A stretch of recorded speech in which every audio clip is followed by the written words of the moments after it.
All righty. Well, let's go ahead and get this thing started, and everybody can come in whenever they have time. So, Power Hour. Let's get going. Excited to have you aboard here. Thank you for joining and to be a part of this brand new ministry that Jesus is bringing forth. This is going to grow and expand, and we're going to talk a little bit about our mission and vision statement here today, since this is the first episode. It'll be a little different as we go with the following weeks and we expand this out, but we're going to touch on that in just a minute.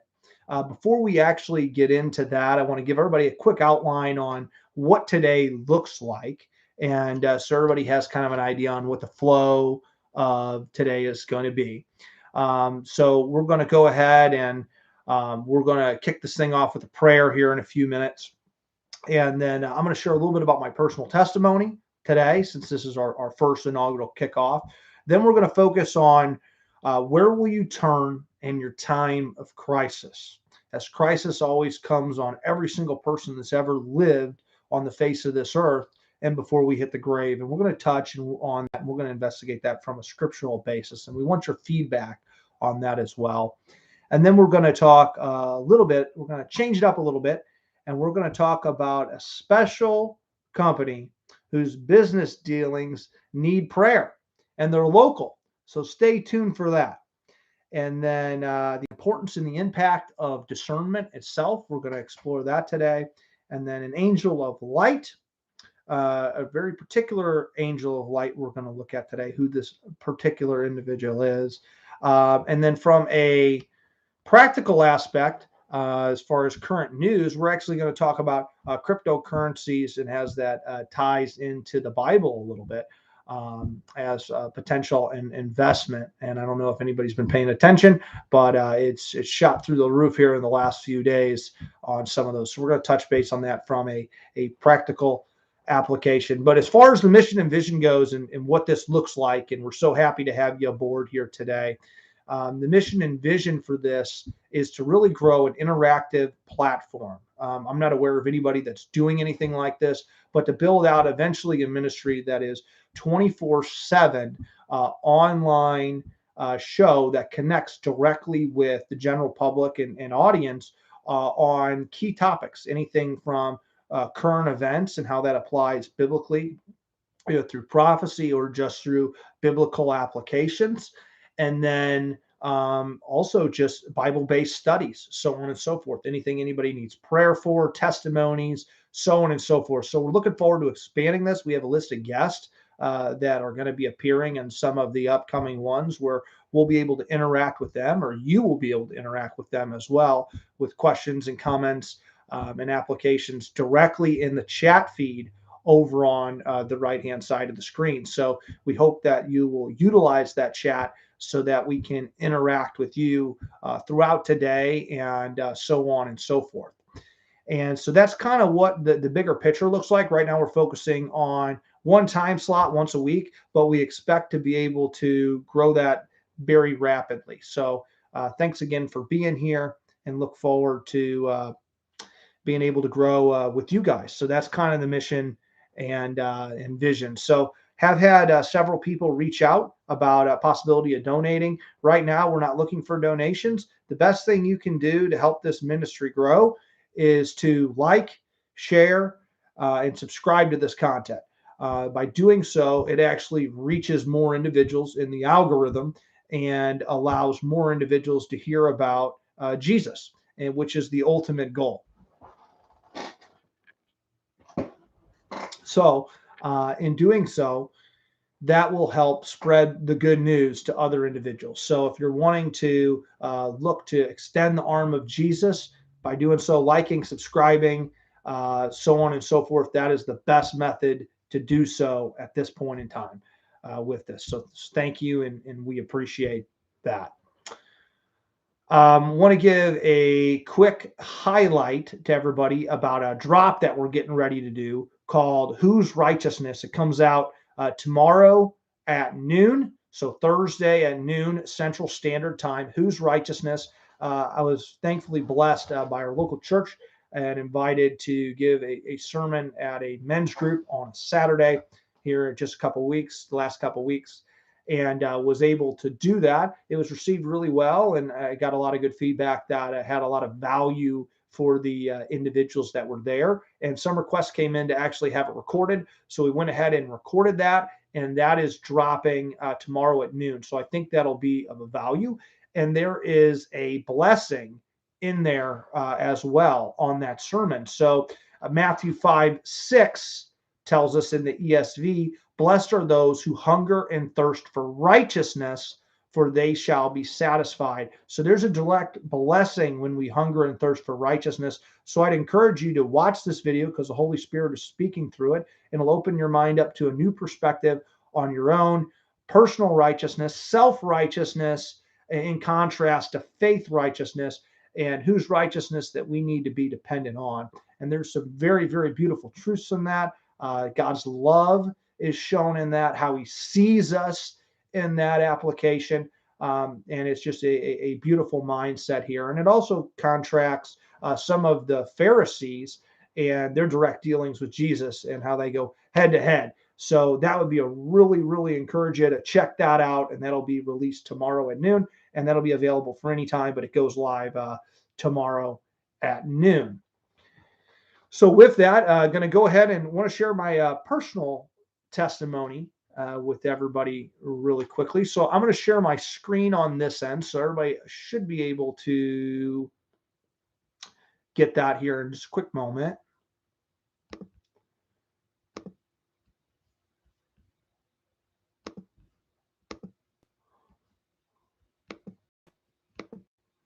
All right, the screen shouldn't be black anymore. You should be able to see what's on my screen, which is a Chevy Cavalier here. And so my personal testimony begins and around a Chevy Cavalier. So it's kind of funny, but we'll touch base on this here.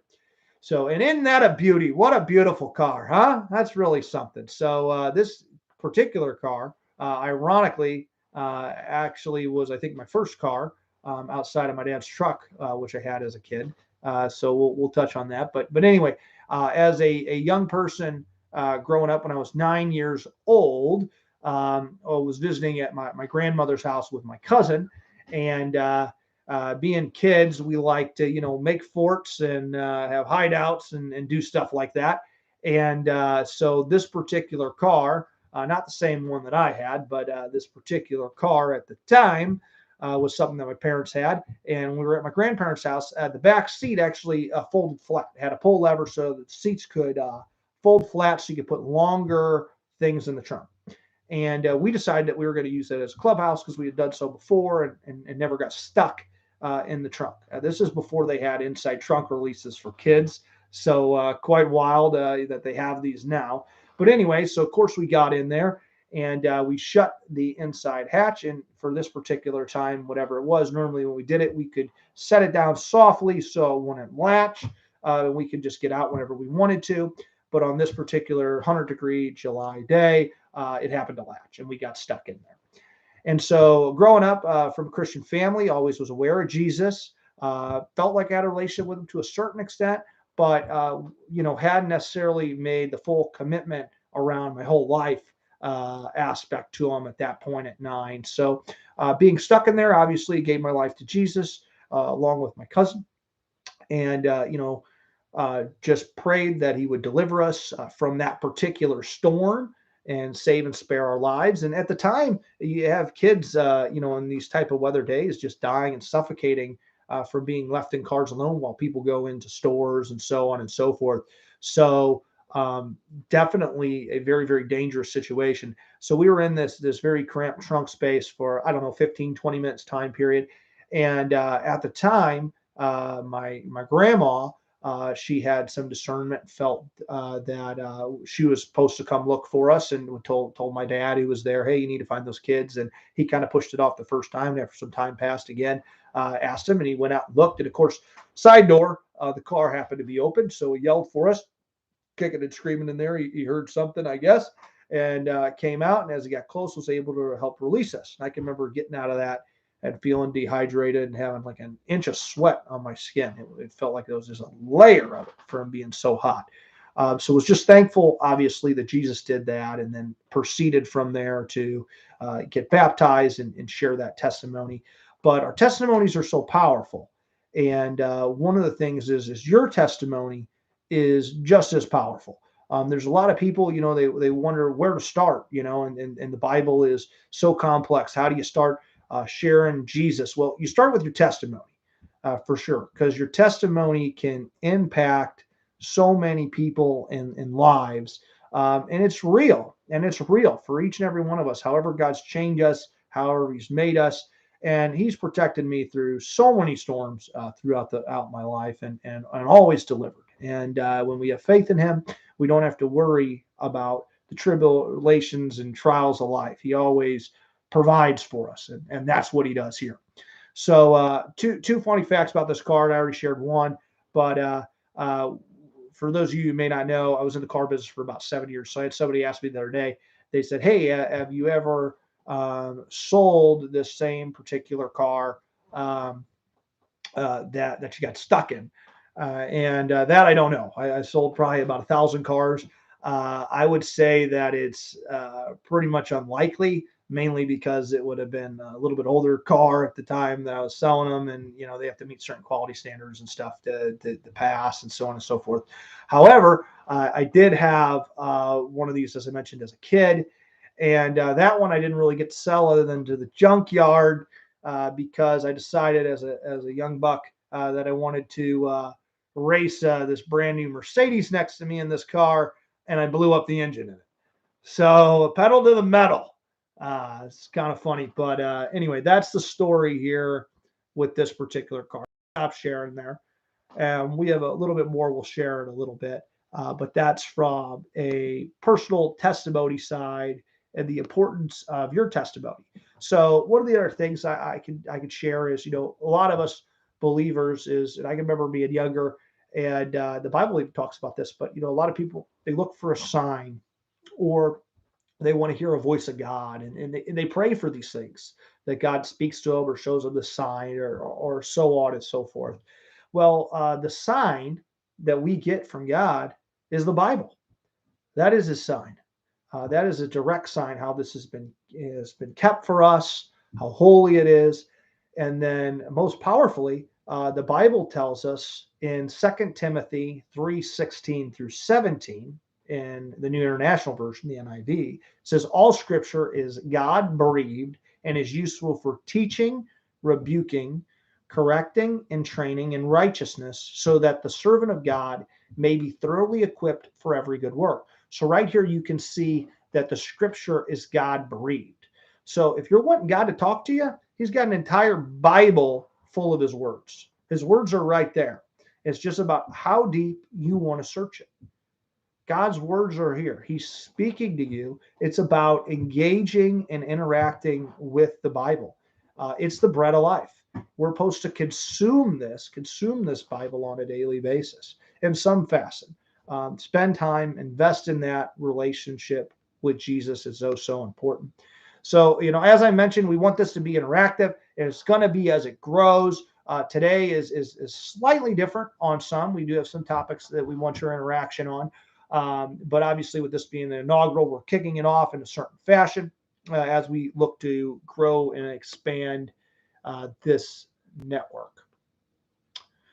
So let's talk about, where will you turn in your time of crisis? So crisis, could be very well coming on America soon, just with all the different polarizing things that are currently happening, and in the world that we see, the potential of World War III that's out there. And then you look at Revelation and the different prophecies, and some people believe we're in the end times or very close to the end times, so on and so forth.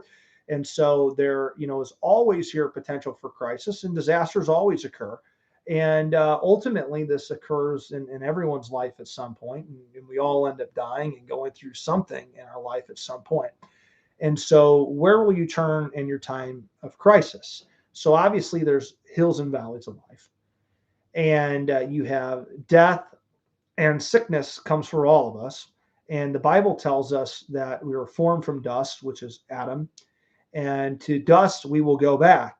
Genesis 3:19 says, By the sweat of your brow you will eat your food until you return to the ground, since from it you were taken. From dust you are, and to dust you will return. So we're going back to dust. And in context, to think about this with some of the current events that's going on.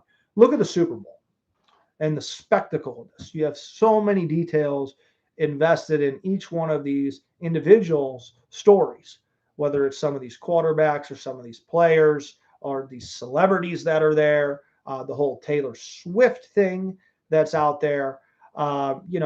What's different between these celebrities, these musicians, these sports stars, these politicians, these kings, and you? Well, ultimately, nothing. The grave is everyone's fate. We all get the same plot in the ground. It's no different. And the Bible tells us that in 1 Timothy 6:7, for we brought nothing into the world and we can take nothing from it. So ultimately speaking, as far as accomplishments, so on and so forth, they're futile to a certain extent outside of what we have in our hope in Jesus. Think about 1,000 years from now, or even 100 years from now. Anybody that's a fan of these particular sports players, including these sports players, we're all going to be dead and in the ground. And once you go out far enough, nobody really remembers you. Or you just have, if you did a ton of great things, you may be mentioned in certain aspects. But what is that in the grand scheme of life? What is that in the grand scheme of eternity? If you think we're going to live forever, then our time here is so minuscule. It's like a dot, probably even smaller than a dot. So it's really important that we align our focus and perspective correctly. So again, where will you turn in your time of crisis? We're going to talk about an example of this in the Bible, which is Acts 27 and 28. We're going to talk about a portion of this, and this is talking about the Apostle Paul and this storm that comes up when he's en route as a prisoner to Rome. And we're going to look at some of the significance and the highlights of this. I'm going to play a 4-minute video for you guys, which is an overview of the two scriptures very quickly, and then we'll dissect this a little bit. And we want you to interact with this. Give us your perspective on this in the chat so we can engage with you here. So I'm going to share my screen again.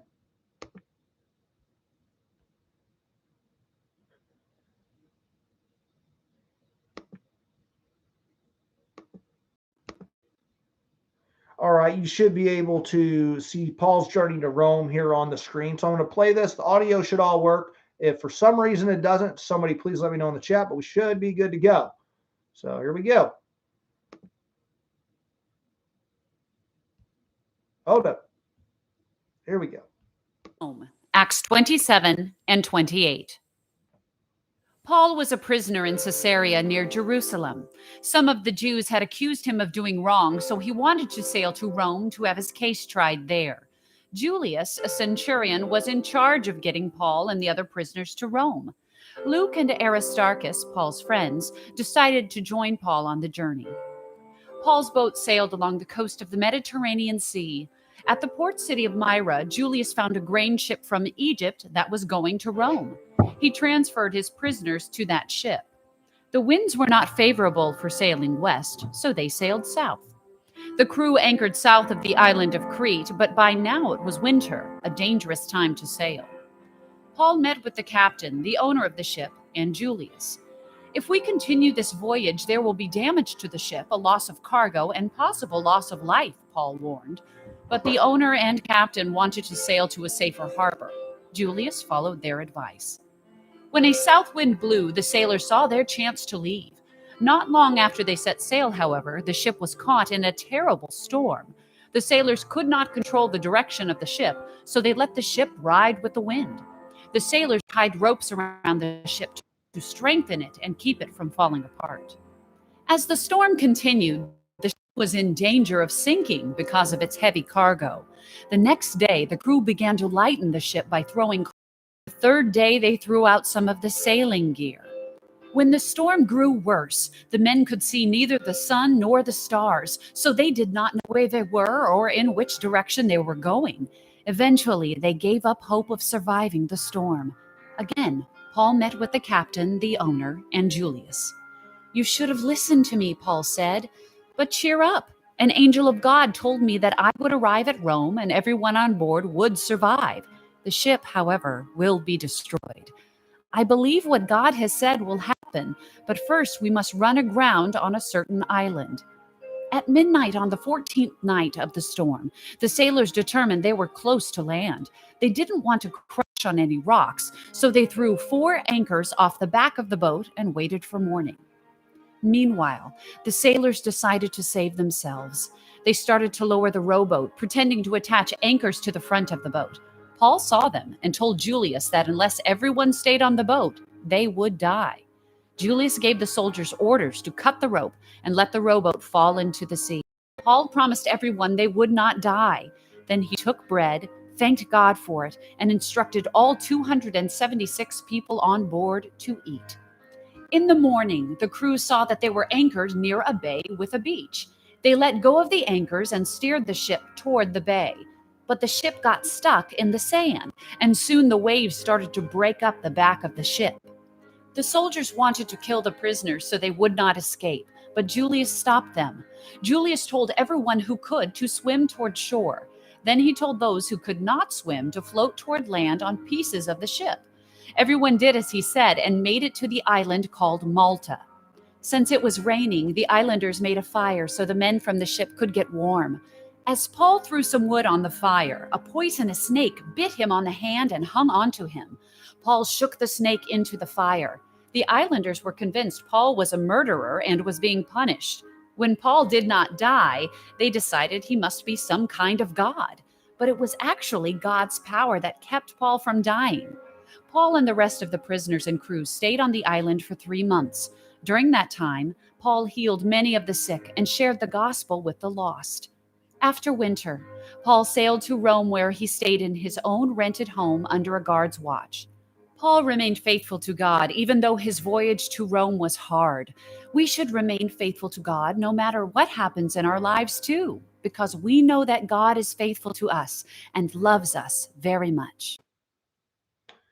All right. So, what are our thoughts on this? What we just watched, everybody. Go ahead and drop that in the comments there. What's your thoughts? But a couple of highlights here on this journey. And again, the theme here is where will you turn in your time of crisis? And some very, very powerful scripture. And I'd encourage you to read it from the Bible yourself with Acts 27 and 28. But basically, initially, you have a warning here from the Apostle Paul of the impending events that are coming. We see that right now in today's day and age with everything that's going on. We have constant warning signs and birthing pains with what's going on today. Then you have a great storm that comes about, and what do? They empty the ship of all the cargo. They get rid of all of it. Just trying to preserve themselves in their own lives. So they're cleaning up some of the process here, but they've already made the decision to go the wrong way and to go against the wisdom here of Paul. So one other note is they couldn't see the sun or the stars for days. I mean, talk about depressing. This is some kind of storm that these individuals are in. They're in a crisis. And the Bible tells us that they give up hope of survival here. So they give up the very hope of even being able to survive and overcome this situation. So obviously, then Paul, because God is protecting him, because he's God's chosen people like us in this scenario, he's declaring that, hey, we're going to be all right as long as we trust and believe in God and we follow his instructions here, and he'll lead us out of the storm. And he always does that. No matter what comes at our life, God will always deliver us from the storm. And then it goes on to mention that 276 people here, after 14 days, then ate to give strength. And Paul broke that bread and gave thanks to God. I mean, a 14-day fast these people are on in the middle of this storm, just trying to survive. This is a crisis these people are going through of significant proportions, life or death here. And they obviously all make it to shore, but the boat goes down. The boat goes down. The boat isn't saved here, guys. And, sometimes with the situation and everything else that's out there, is the boat has to go down. And sometimes things fall. And our faith needs to be bigger than that. It needs to be in God, that no matter what happens in today's society, Jesus has us, and he's going to carry us through the hardest times and tribulation and trials of our life. He's faithful and he's just, and he will get us through.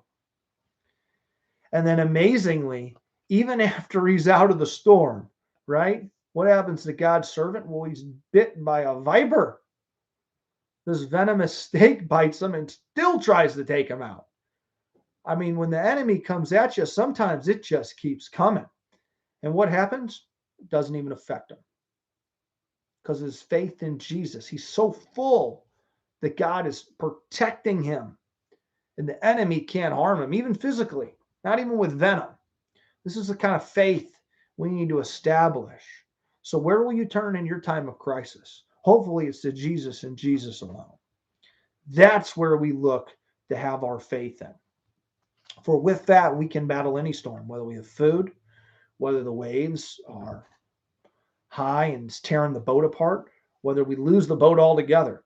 He'll make sure we get the shore. And then when we're still attacked, we're going to still overcome, because we're overcomers in Jesus Christ.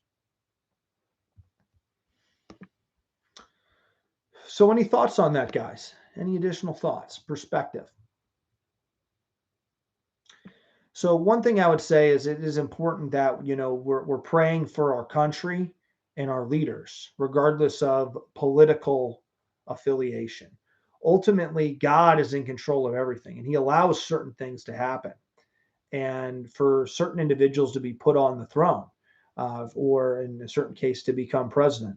Whether you believe that's from something being stolen or a fair election or whatever the outcomes of any of it is, God is ultimately in control and overseeing everything and allows things to happen for a certain reason. And we must know that whatever season we're in or whatever happens and occurs, that our hope can't be in man. It can't be in any political party affiliation. It has to be in Jesus Christ to deliver us from the storm. Now, he can use people like he uses Paul here to portray his message, but ultimately it has to be in Jesus Christ. Because if it's in anything else, that boat doesn't make it, and nor does the crew. If their hope isn't in God, none of them make it. They're all dead. We need Jesus. It's so important that we have him to guide us through the storms of life. And every empire does fall, guys. You look at Nebuchadnezzar and Babylon. The Bible tells us, and history points us to this being the greatest empire that's ever existed on earth. And then you have Daniel. There's prophecies around this where you have this metal man statue and the head of gold, which is representing the Babylonian Empire. And then as that starts transitioning out, so on and so forth. So, at some point, everything always comes to an end. And so, again, it's so important that we have that hope and that faith in Jesus Christ, especially when everything else fails. You better be turning there if you haven't already. And, we also see throughout the Bible, Jesus performs so many miracles for so many individuals that are in so many situations that are just hopeless, or they haven't been able to get healing. And God always comes through for them. And he's still a miracle worker today. And it's important that our hope and faith and dependence is on him and him alone. The one peace that we have is in Jesus Christ. I would note as well, save the world, save the planet. To me, that's a religion. That we're supposed to take care of our planet. Yes, we're supposed to be a good steward of it. But the Bible is very clear. It tells us in Isaiah 65:17 through 18, so I will create new heavens and a new earth. The former things will not be remembered, nor will they come to mind. But be glad and rejoice forever in what I will create. For I will create Jerusalem to be a delight and its people a joy. It's beautiful. So everything, this world, guys, is going to be ultimately destroyed. Heaven is going to be destroyed. There's going to be new heavens and a new earth. So we're to be a good steward of the earth, absolutely. However, this utter cry all the time for save the planet and have nothing to do with utilizing and having dominion over it, which God has given us, is a false narrative. And our hope and faith needs to be in Jesus and not just in these forms of ideology, because ultimately this earth and everything in it is going to perish. And guess what? It's going to be remembered no more. That's eternity. We're going to be there so long, we're not even going to remember our existence at some point on this earth, because eternity is so long in the grand scheme of life. So, as we mentioned at the beginning, we were going to touch on a company whose business dealings need some prayer for. So, we're going to change it up, a little more entertainment here on a couple different notes. But I want to talk about Bomberito Infinity and a recent experience we had there. So recently I actually went to get my wife's oil change done there, and it took a whopping 2 hours and 10 minutes. So if you like long oil changes, that's a good place for you to go. But besides that, a couple keynotes. One, they did a nice inspection on my vehicle for me, and they proceeded to tell me that my tires are good. They're 70%. And I just bought new tires from Costco a week ago and put about 100 miles on it. So, I had lost 30% of my tire tread within 100 miles somehow. So that doesn't seem too upfront or ethical from my perspective. So, they need some prayer for it. But if that wasn't bad enough, they proceeded to then tell me that I had a leak in the oil leak. And I told them, I said, well, I haven't seen any oil on the driveway. And they told me, oh, that's because it's leaking on a piece of plastic. And this is the importance for us to have discernment, guys. And they quoted me $6,700 to fix an oil leak. Well, I hate to tell you, but being in the car business, I kind of understand how these things work. I can drive that same car down the road and trade it in, and no one's going to take $6,700 off for an oil leak. These type of business dealings are not ethical. And to take advantage of people and to represent things not wholeheartedly. So just wanted to put that out there on kind of a funny, more humorous note. But in all seriousness, we should pray for any kind of organization or something that's operating like that, that they seek Jesus. They learn about Jesus. They represent things the right way, and hopefully it is informative for those out there. One other thing on discernment that I think is really something, and I'll share my screen because there's importance in trusting in God and understanding truth from fiction. Is my wife actually? I'm going to share my screen real quick. I got to go full screen here, so let's make sure that works. It's loading up here. Give me 1 second, folks.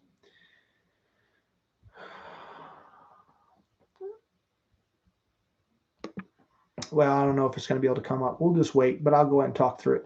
So anyway, one thing my wife had pointed out to me the other day is she got a new piece of clothing in the mail, and she just wasn't feeling right about it. She said there's something off with this name, and the name was DeAngelman, and DeAngelmon, and said just doesn't feel right about it.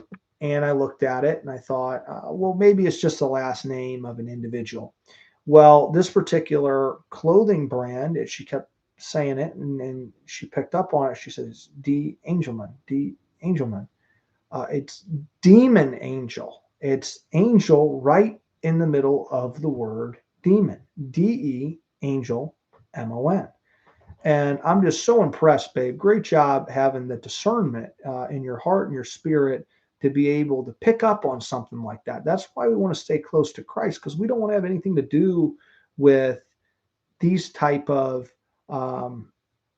things that are representing unholy, uncleanly, ungodly things. We want to stay and represent things that are Christ-based and Christ-centered.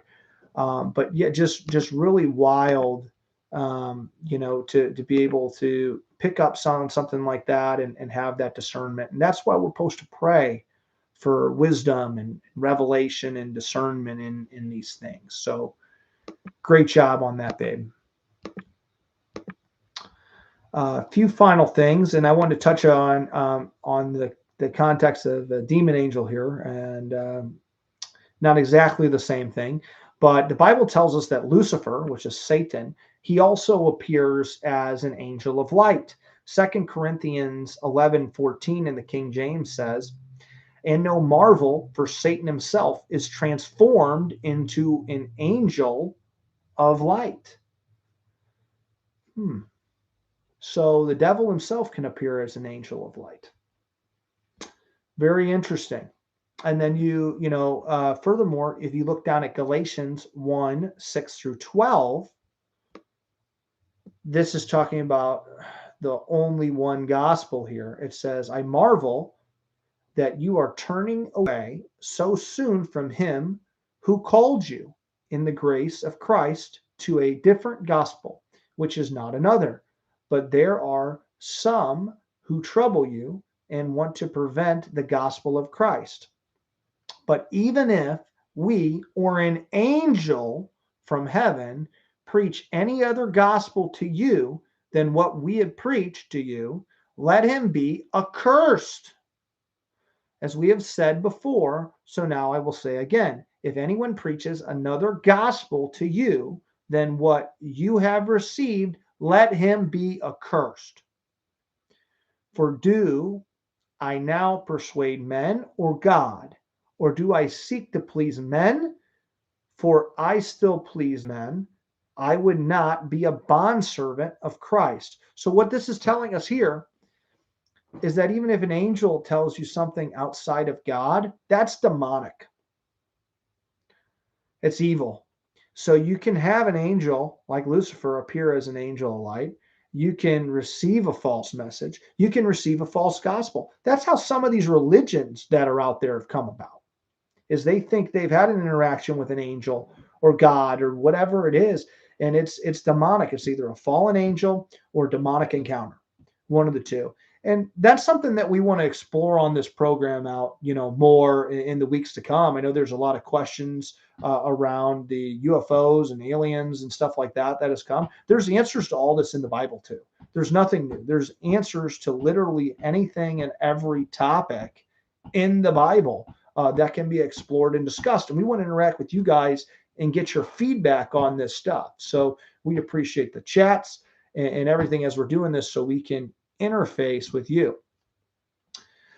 So with that, I want to transition to the last topic that we had for the day, which was on current events and some of the cryptocurrencies and these massive records that are going on. So drop a comment in there if your thoughts on crypto, if you think it's something you should invest in or shouldn't invest in.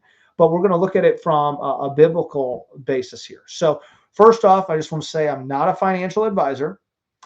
But what I do with my investments is I look at what the scripture tells us, and that's how I choose to invest my portfolio. And so let's start with 1 Timothy. We just have a couple verses here.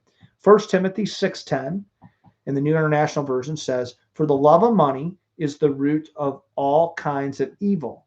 Some people, eager for money, have wandered from their faith and pierced themselves with many griefs." So we have to remember when it comes to any kind of finances, the love of money, only pursuing money, not having the right intentions with Christ can lead us astray. So we're not just to be distracted with all kinds of financial gains and so on and so forth. Furthermore, 1 Timothy 6, same chapter here, 17-19 says, "Command those who are rich in this present world not to be arrogant, nor to put their hope in wealth, which is so uncertain, but to put their hope in God, who richly provides us with everything for our enjoyment. Command them to do good, to be rich in good deeds, and to be generous and willing to share. In this way, they will lay up treasure for themselves as a firm foundation for the coming age, so that they may take hold of life that is truly life. What is truly life? Well, it's our life after this death, where we're going to spend it. Eternity with God or eternity apart from God. And we want to lay treasures up there. So this is telling us right here. And, as an American, you can be looked at as rich in the correlation of the world. And we're not to be arrogant and to put our hopes in money, because all this fails at some point. All this fails. Furthermore, Ecclesiastes, and I think this is the answer in regards to cryptocurrencies, because when we look through the Bible and some of the study I've done, and I need to do a deeper study to give a full grasp of this, didn't have time to do so, but and what I've seen out there, there's nothing that directly is tied at this point to cryptocurrency out there. However, I think Ecclesiastes 11:2 addresses this, and it says, divide your portion to 7 or even to 8, for you do not know what misfortune may occur on this earth. So this is kind of similar to saying, don't put all your eggs in one basket. So you're supposed to diversify and have a diverse portfolio. So drop a comment on in there on some of the ways that you're diversifying your own portfolio. And so a couple examples of this would be cash on hand. That's good. That's one way to diversify. I would note, obviously, with a paper money, don't have too much faith in it, because the $1 bill and the $100 bill are both the exact same piece of paper. One just says $1 and one says $100. So people presume it's worth more, but it's both paper. Neither thing's worth any more than the other. It's just people's perception of it. It's not a tangible asset. So other forms, obviously, a diversification can be checking and savings. If you can earn interest on that, you have CDs and bonds that you can earn interest on. Real estate and personal property, is a form of diversification. You can diversify into that. Investing in the stock market is another form. You have gold and silver, precious metals. And then I think you have cryptocurrencies. I think it falls into this because you're spreading out across multiple different facets. So if one fails, you have another that may still succeed. Or if multiple fail, hopefully one of them is still going to hold firm to some value. And then some other alternatives would be long-term food. A lot of people, you invest in car insurance, you invest in home insurance, you invest in your own life insurance. Well, one of the best other forms of insurance when natural catastrophes occur is having some supply of food. And they do make 25-year food. You can get freeze-dried food out there, certain things like that is available.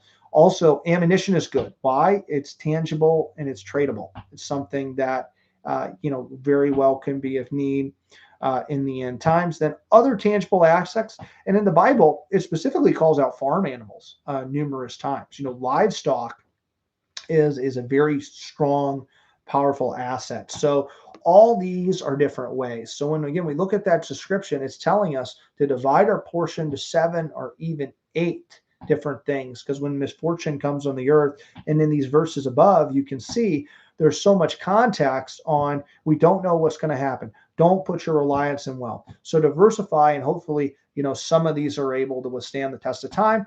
Or, it spreads out your gains, might minimize them a little bit, but it's also going to minimize your losses some when you're spread out. So as far as crypto, don't see anything in the Bible that's directly at this point saying that, hey, you shouldn't invest in that. It's very interesting. Wouldn't put all your money in it. Don't put all your eggs in one basket.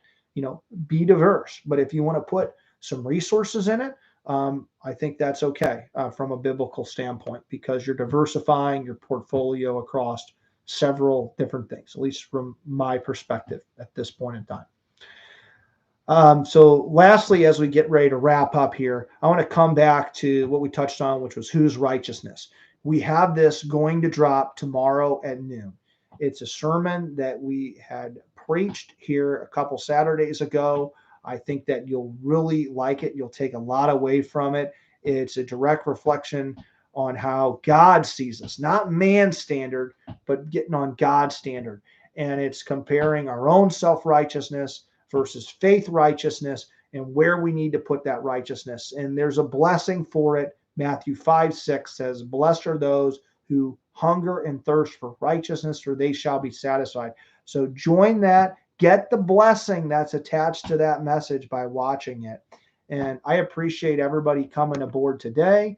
Any final thoughts from anybody before we get ready to wrap up? And we'll get this thing rocking and rolling next week. We do have a few people that are going to be guest starring, and we're going to build this thing out. Right now, we don't have the capability yet, but we're working on getting capability that will connect the live stream through Facebook, YouTube, LinkedIn, Instagram, Twitter, several different platforms. So it all goes live at once, interface for everybody. And then it is all live through our website as well. So thank you for participating in this. Thank you for liking and subscribing to this ministry, because that helps push and extend the arm of God to other people. And I hope everybody has a blessed day. Thanks for joining the Power Hour, and we will see you next week. Have a blessed day.